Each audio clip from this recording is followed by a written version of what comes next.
Je le disais tout à l'heure, la réaction, elle est parfois mitigée sur la Rive-Nord. On va parler du maire de la Beaume tout à l'heure. Sur la Rive-Sud, bien là, c'est une autre affaire. On y voit un outil de développement économique. Le maire de Lévis était particulièrement ravi lors de la conférence de presse aujourd'hui. Il se joint à nous. Monsieur le maire, bonsoir. Oui, bonsoir. Monsieur le maire, j'ai écouté votre présentation à la conférence de presse et vous avez parlé presque exclusivement du tunnel. Or, il y a une portion transport en commun, là, 27 000 heures d'autobus qui seront libérées. Est-ce que le réseau de transport de Lévis sera à la hauteur des attentes du REC? Oui, parce que au fond, d'abord, nous, on a salué cette parfaite harmonie des différents modes de transport, des divers modes de transport que le gouvernement met de l'avant.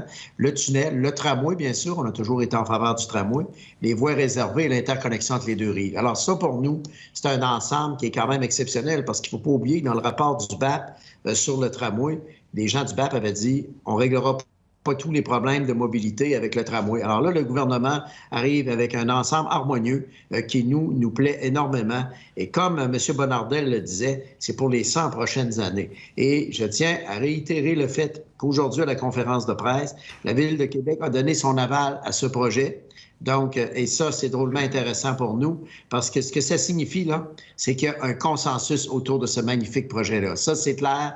Le consensus, il est maintenant là et je pense qu'avec ce plan de mobilité durable porteur d'avenir, moi, je suis convaincu qu'on va aller de l'avant avec ce projet-là. Je repose la question.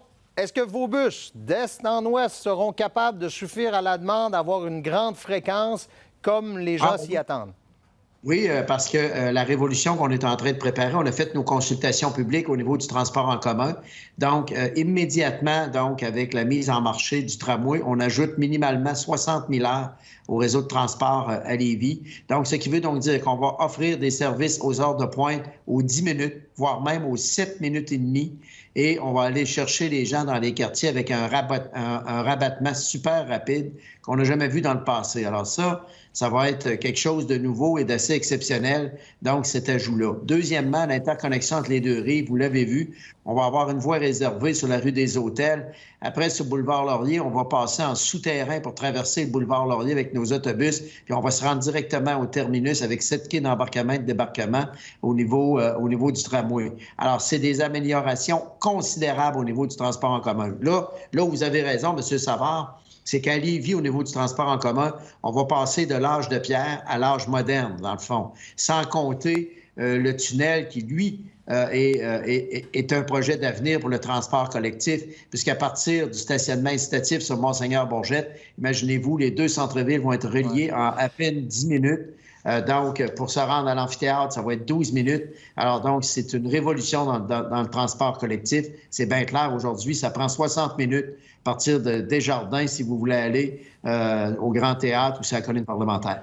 Monsieur le maire, on aura l'occasion d'en discuter amplement de nouveau, entre autres peut-être une éventuelle fusion des deux réseaux de transport, mais on n'en est pas là ce soir. Merci beaucoup d'avoir pris le temps avec nous. Au revoir. C'est moi qui vous remercie. Bonne soirée.